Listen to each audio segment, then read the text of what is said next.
Welcome to the House of Expansion podcast. I am your host, Louise Fernando, business mindset and energy strategist. Today, I have the incredible Lanie Smith with me.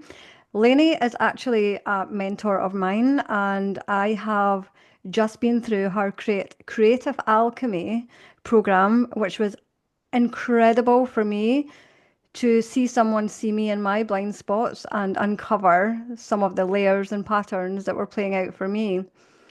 Mm. So I'd like to just pass you over to Lainey and let her introduce herself and share your magic, Lainey, and just give us a Yeah. little insight about who you are, what you are all about, and what you love to do in the online world of business. Beautiful. Thank you. Yeah. So I've currently been wearing the label Holistic Wealth Mentor.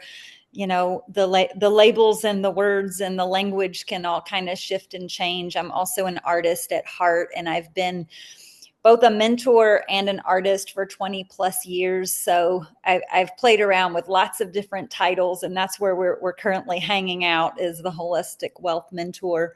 But I am all about play, creativity, cultivating joy, and really creating expansion and embodied wealth from that foundation. So you'll oftentimes hear me talk about the clients and the cash flow as the cherry on top, because I firmly believe that your embodiment of your message is your marketing. And yes, we can play in different ways, whether that be networking or podcasting or live streams or writing, whatever it may be, but it's really whatever is going to light you up, bring you joy, and make you magnetic. That is the message. So yeah, I'm very happy to be here. I loved witnessing your journey in creative alchemy, and just continuing to watch you kind of shift and evolve as we all do. Thank you, Lainey.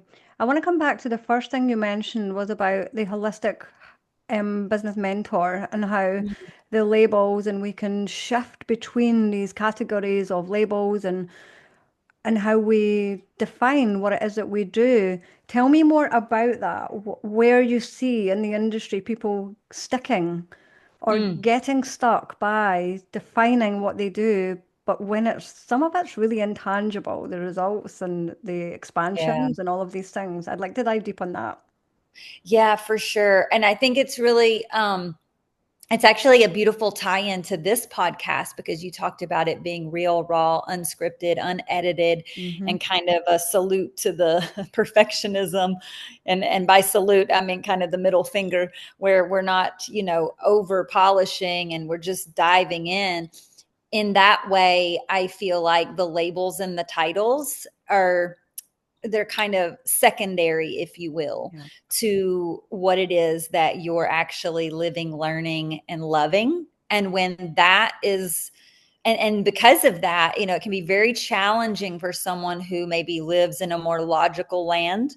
They're wanting to see that linear path. There's not going to be the seasonality or the cyclicalness of grief, which, if you live in a cyclical way, then we all have winters, right? We have these seasons of the label that maybe we once wore falling off. But that doesn't mean that we're not still meant to do whatever magic. It'll just take new shape, new form, the way every spring and summer we get different colors, different shapes, different experiences. And so it's just this ever evolving.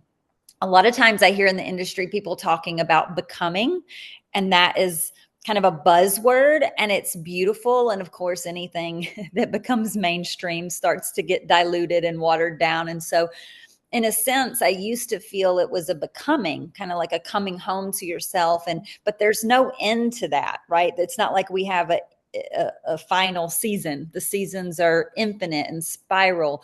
And so we'll always kind of be evolving in that way. And there's not a final term or a final label that will define us.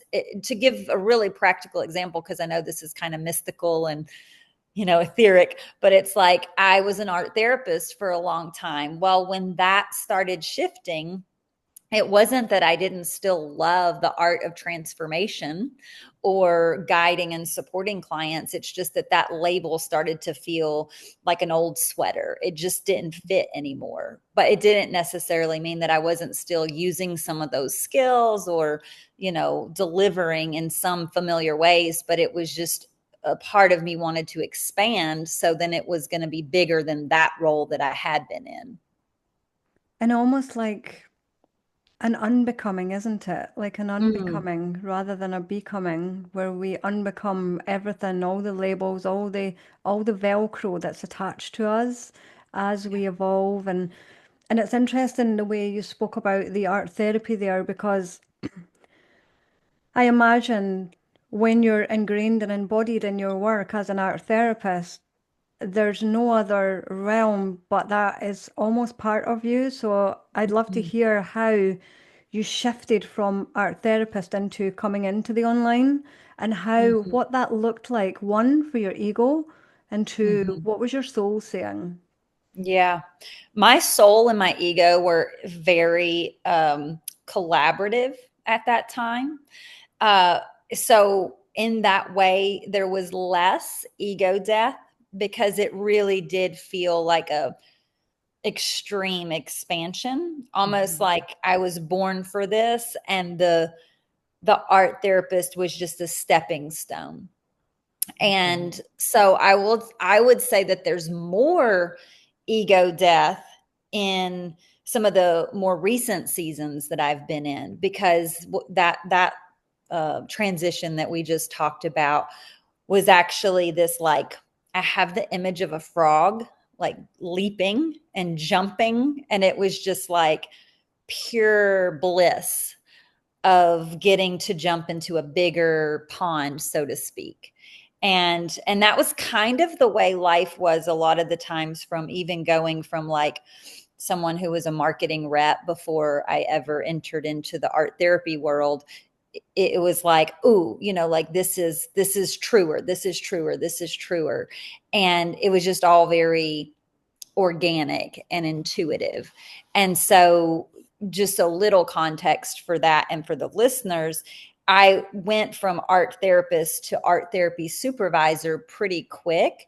So it was almost like this natural progression of getting to coach and lead people, which felt truer to my nervous system than holding a lot of space for trauma, which I had been doing for many years, but I could feel like this is not full alignment. This is like en route, like if you're on a road trip and you're getting to Paris, or Paris is Mhm. not a great example because I would be in a plane, but getting to New York by car, and you're taking these little pit stops. You can just kind of Mhm. feel in your system that it's building to something that's even more natural. So in that sense, it felt more of like building and construction versus what you were talking about a little while ago in the unbecoming and the deconstruction. And of course, there's always a dance, I think, between those. And like, if we talk about it through art terms, it's not always one or the other. I can easily be painting layers, but then coming back the next day and sandpapering them off, or, wanting to get to something that feels truer. So I don't think it's ever 100% one or the other, but there are seasons that feel more like building and less like deconstruction, and then other seasons that it feels like primary deconstruction, slow building. And we can see where people get stuck in these seasons, or they're in a season of planting or fermenting, seedling, all of that, but then they're maybe looking externally at someone that's in full bloom. Mm, And you can see the restriction and the resistance when someone is planting, but they're looking at someone in full bloom and thinking, I want to be there, but the body and the mhm, business is in a different season. Do you see that quite a mhm. bit with your clients? Yeah, I do. And I think it's an interesting thing too when it comes to, because I've been going through this transition myself around just ways that I saw business, and that lens starts to shift and change as we evolve. And to give practical examples, like your ideal client. Maybe your ideal client is in a certain season, and that's, you're like, if you will, you like helping them when they're in this season, and you maybe don't want to help for all 4 seasons, right? You'd rather outsource or hire a contractor or something like that. And I've been in a business model like that, where I was there and ready to help them when they were in a certain season. And I had all kinds of team members around me to help, the same way like a holistic medical facility might have a chiropractor and a massage therapist and like all the things. You're only going to do your precise part of that holistic approach. And that worked for a long time for me. Whereas then as I moved along, it was like, well, I'm a little more open to supporting people in different stages and seasons, even though they're going to be further along as an established business owner. We can't predict, we can't predict if they're going to, and that was just a choice that I made because I wanted to be a solopreneur versus running teams and leading teams, as I continued. So, when I think about people getting stuck in this, it's if we don't see, and of course I'm partial because I'm an artist, but if we don't see the business as an evolving work of art, then we can get stuck in a structure that no longer fits, the same way I mentioned wearing the title as a sweater. And then, you may be able to, depending on your personality and your nervous system and that kind of thing, excuse me, you may be able to get away with that for a while. But eventually, like the more you outgrow it, the bigger energy leak and the bigger energy drain it becomes. So we as leaders, have embodied leaders to be specific, have got to be willing to let go of things as soon as they no longer bring life, as soon as they start to, kind of like, again, going back to seasonality, leaves start falling, the energy starts dipping.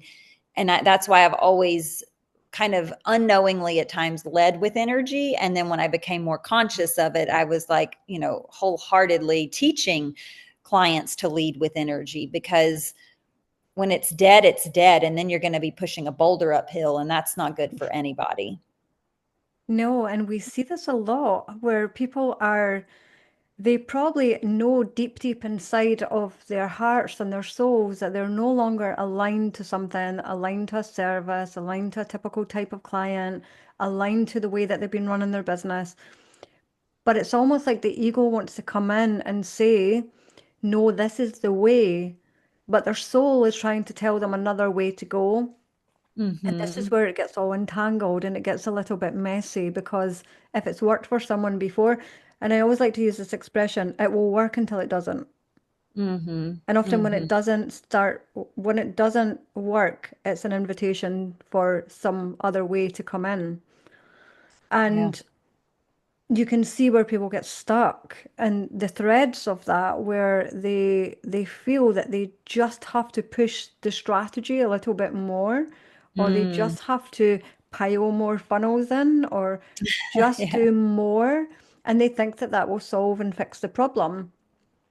Let's talk more about that, about how will someone know when they are at that stage that they have to surrender? Because let's be right, it's not an easy challenge to surrender when you have all of this ego and all of this logical thinking mind trying to dictate where to go next. Yeah.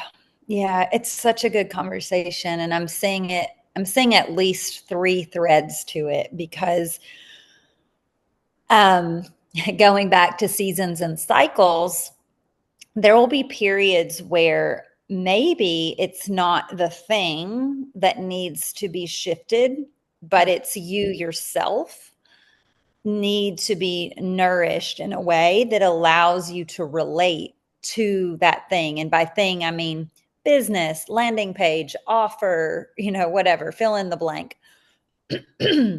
Then there are other times when it's just you've outgrown that thing altogether, and it's it's needing either a complete makeover or reinvention, or it just needs to be scrapped completely. And then, there's kind of this final third tier, which is the burn down. And I think that's the burn down is where most people don't want to go because of what you're talking about. Like there's an investment. And, when you're talking about ego, it's like our identities can get tied up into that. And, you asked me about my journey with identity when I was shifting from art therapist over to more of a wealth mentor. And there, I didn't, there's always seasons or little chapters rather, where it's like these little pieces that you can almost forget once they're gone. And I do remember there was this chapter of, it was like grief, letting go of, because I had a team of 10 then, and letting go of my contractors. And not because anything was wrong, but because like we had all outgrown, like they were off, they were ready to go do their 6-figure practices, and they had been what's the word, like nurtured into that so that they could go thrive without staying under my supervision.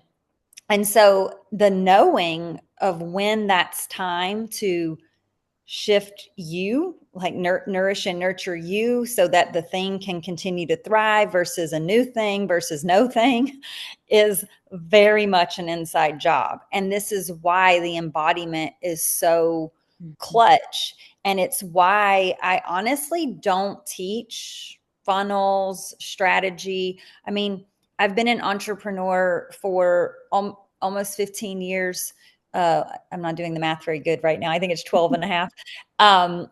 And I know a lot of that stuff. It's not that I don't know it, but I find that it's like, it's not the foundational work that's going to allow the client, the business owner, no matter what season, stage of business, to thrive.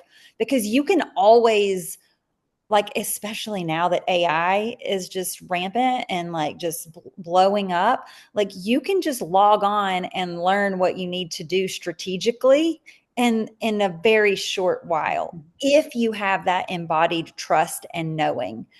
And so, I'm thinking about clients that have come to me and they're already multi 6 figures, and all they wanted to do was get to the strategy. Like, just tell me what to do. Like, let's just get going. And it was, I know it was a little bit painful for them to have to sit with and come back to themselves and learn to be okay with where they are and be able to start listening and find that voice of truth and wisdom from within themselves so that we could then apply the strategy that allowed them to get to 7 figures. Because the last thing that I want to do, and I've always said this to clients, is like, if you can sleep at night, if you can sleep like a baby, then that things are, you're in integrity. Yeah. And if you come to me in anxiety, I'm not going to slap strategy on top of anxiety, because that's not going to support you in the long run. And I'm here for the long game. I don't really care about the quick wins. It's fun to celebrate. And of course, you and I know that we like to celebrate together. But at the end of the day, I would much rather you have peace of mind, health, joy, and a strong relationship, because especially the clients that I was just thinking of, they were a couple that was running their business. At the end of the day, I want them to have that with the impact and income that they want as the cherry on top. And so they knew, from slowing down, talking it through, getting quiet, listening more, that they did want to keep the business that they had. It wasn't a burn down moment. And it was a combination of nurturing the self, making sure that foundation is really good, in terms of fueled, nourished, and nurtured, so that you can run the business and it becomes sustainable in that way.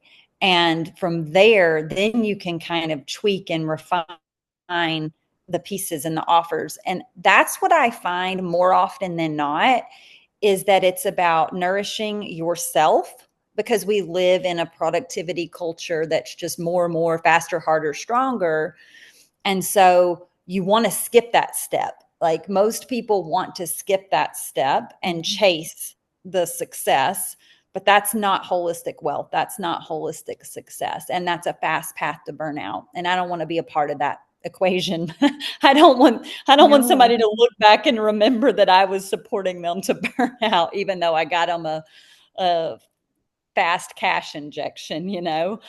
And so more often than not, it's about nurturing the self and the life and the relationships, and then tweaking the business pieces. It's not usually about a burn down. And burnout is probably quite a big topic in a lot of industries just now, where it is seen to be, pushing, hustling, forcing, all of these things, and it leads someone to just spiral down and their system just collapses. Their system just says enough is enough.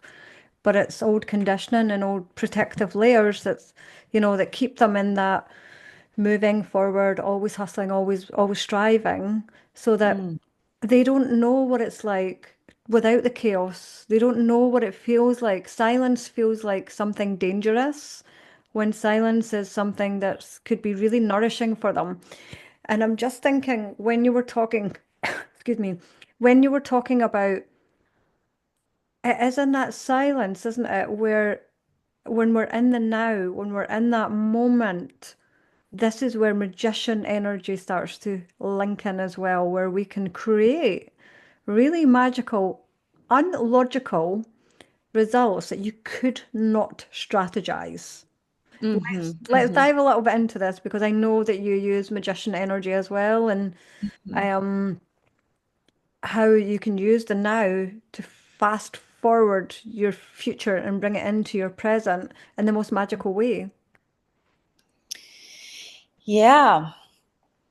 I will be 100% transparent. It's one of those conversation that it's like a little bit challenging to tap into when you're in the void. Yep. I'm a little bit in my own void right now, like between I mean, my offer is my offer. That's not what I mean, because I love creative alchemy and I love what it stands for. But there are these like pieces of conceptual framework that is kind of ego construct, like anything mental that's a framework. When a framework is kind of falling away or dying, then you're in that in between, in that liminal void. And I think of this through the women's menstrual cycle as well. And so being in that place, sometimes it can be hard to speak about, but I will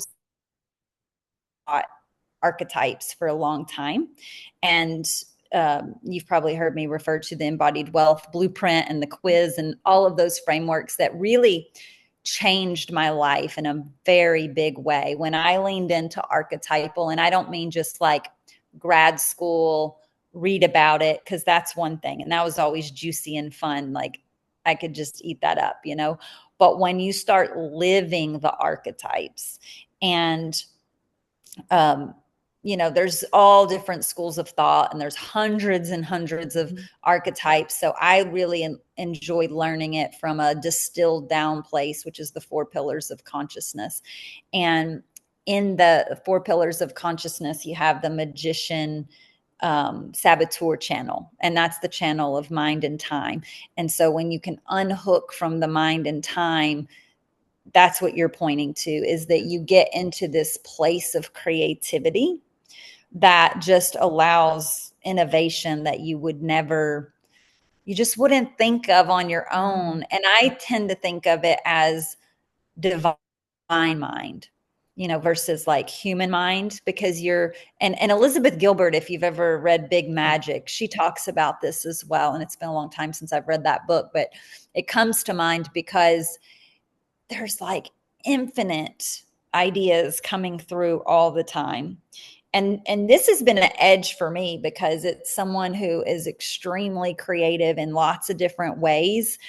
I have gone through periods in life where I was almost like resentful or annoyed to have so many ideas that I can't use them all. and I finally got to a place of peace with that, where I'll just randomly give people in my life these like $1 million ideas. The other day, I told my financial advisor and accountant, I was like giving him a marketing suggestion, and like just like the branding came through, like everything came through at once for him. And it's like, I just, made peace with that. I'm going to have lots of ideas, and they're not all going to be for me. And meaning I don't need to take action on all of them. And to me, that's like the example of the magician. And when you can download that kind of thing for your clients too, it's not to say that they have to run with it the way you downloaded it, but they can look through their lens, see what makes sense for them, see what feels true in their body. And many clients have, created incredible events and income based on just those intuitive nudges. And so that's really what comes to mind for me when I think of magician. It's just something that your logical mind, your human mind would just not, come up with. And it does require your presence to hear those things, whether they're whispers or they're screams. You just got to be listening. And also using that discernment of when an idea comes through. I always, I can't remember who quoted this, so don't quote me on this, but ideas are like slippery fish. You have to grab them while they're there, or they will just go again. And it's, because we're tapping into this infinite quantum field, and these ideas will come down. So that's why often we have to move fast on these ideas, because we know that if we don't grab them, someone else is going to grab, they're going to roll with that. And that's often why Yeah. you'll probably see, you've maybe been thinking of an offer or a name for an offer, and then you start to build it out, and then you see someone else has put that offer out, or they have the same similar name for that. And it's because these ideas are floating around in the quantum.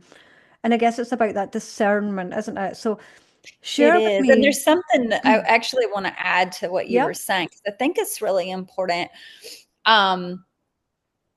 And why I've had such incredible success, or at least I attribute it to this in my life and in my multiple businesses now, is when you're so involved in your creations, that's also indicative of the magician. You won't even really have time to see that somebody else has created something similar with a similar name or with whatever. Like when you're so hooked in to your creations from that presence, from that magician energy, there's really not space for comparison. If you've ever heard that quote, comparison is the thief of joy. Yep. Like I just was in creation for so much, of my career, that there was no time or space to even care if somebody else was running a program that I might have already run or named or blah, blah, blah. And there was something else you said that felt really, oh yes, I'm dabbling with this now. So this is why it kind of came through. You can get those slippery fish, as you called them. And another thing that I would attribute to not just my success, but also the clients that I've worked with, is the magician is not afraid to look the fool. You literally do not care what other people are seeing or thinking of you, because again, it's about your creation, and it's between you and your higher power. And so, for example, I got this whole download yesterday morning for a potential event, name, link, way to do it. Like everything came through in like 60 seconds. I don't know, maybe less. And I just posted it, right? And I just dropped it. And I may get one person, I may get 5, I may get 100. I don't know. And I don't care. And it's not my business. And as part of my devotion to my art and my creation, is I'm responsible for the quantity and kind of listening for that discernment that you were referring to, and taking the action. And then if it takes off, it takes off. Cool. And if it doesn't, it doesn't. And that's cool too. It's not on me as a my ego to make it happen. And that's the important thing, is like when we think about fast action takers and that kind of thing, it's not intended or meant to like rush people or pressure people, when we talk about fast action bonuses and that kind of thing. But it's more that action, not from pressure, not like urgency fast, but like not sitting, delaying, thinking and overthinking to the point that any life of the idea is now dead. And so it's like overworked if you think of it through the lens of a painting. And so I think it's really important for people to remember that, especially if you're in earlier stages of business. I know this podcast is more for seasoned mentors, but like if you're in your early stages of even online business, that can be different than doing local business. And you start to become more concerned with how you're being seen because it's such a bigger platform than say a brick and mortar. You can't care how it's received. You drop it, you go, and you turn an eye. You don't even care what it's doing because you're back to the next creation, whatever that creation may be. That's what allows things to, how do I say, like grow on their own without you having to force that rock uphill that we were talking about. And it's about being an instrument. This is what I'm hearing from what you're saying. It's you utilizing yourself and being open to whatever may come through and surrendering in that moment and being the instrument, delivering, giving what Yeah. you've been You're just given. being of service. You're just showing up and it's an invitation. The door's open. If nobody wants it, no harm, no foul. There'll be 100 more tomorrow. I have a question for you, Lanie, as we kind of wind down now. If you were only able to ever share one message, and I know that sounds restrictive, okay, but for the purpose of the podcast, if you were ever only able to share one message with the world and you were guaranteed that it would hit all of those billions of people and change their lives, what would that one message be? So interesting to reflect, because I know this question, I could answer it 1,000 different ways depending on the year or the season. But in this moment, I really feel that there's just so much freedom available to you, regardless of stage of business or, season that you're in. There's so much freedom available to you, and it's an inside job. And everything else that you might be wanting to create or looking to expand, that's actually comes from that freedom. Yep. And if any part of you is kind of looking to externals to create that freedom, I just want to invite you to come in.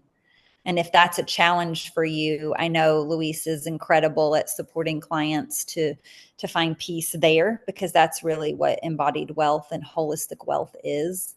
And I too am, masterful at supporting clients and doing that. And there's just so many really wise guides that can help you create that. Forget how you said it earlier, but you were just talking about the stillness, like being able to be still and create from that place is a very powerful place. And it's the panacea, for lack of a better term, to burnout, right? If you're ever thinking that you're on the cusp or you're wise enough. Like I have a client who's pretty new to business, but she was wise enough and connected with me that she was like, I want to start this business off right. Like I'm already doing great, between 10 and 20K months. I want to make sure my foundation is strong because I know I'm going on to do bigger things. And the last thing I want is to look back and see that I neglected myself in the process. And I think that's such an important message that for our listeners as well, is that we don't neglect ourselves in that way, is that we come home back into our own well-being. Yeah. And our mental health is so important, our well-being is so important, our freedom, but freedom starts within. And I mean, wealth is technically defined. It's the root word, health and well-being combined. It makes the word wealth. And sometimes we just live in a society that forgets that and thinks wealth is only money. And believe me, I love celebrating my clients making more money, but only from that foundation, not from sacrifice. Yeah. Yeah. Thank you, Lanie. Where can our listeners come and find you? Like, where can you share that you're hanging out? Where can they come and look at your ideas, your creative side, all of those things? Yeah, I think Instagram's probably the easiest place because it's got all my link tree and all the things. But my website's also laniesmithcoaching.com. So you'll find me in both of those places and a few others. You can always reach out and private message me too. Thank you, Lanie. For our listeners, please re-listen to this podcast because there's so much gold in here. And every time you listen to something with this depth, it will land a little bit deeper. It will land a little bit more in your mind, in your soul, in your body. So I would really encourage you to go back and listen to this and go and check Lanie's work out. And I will see you on the next episode.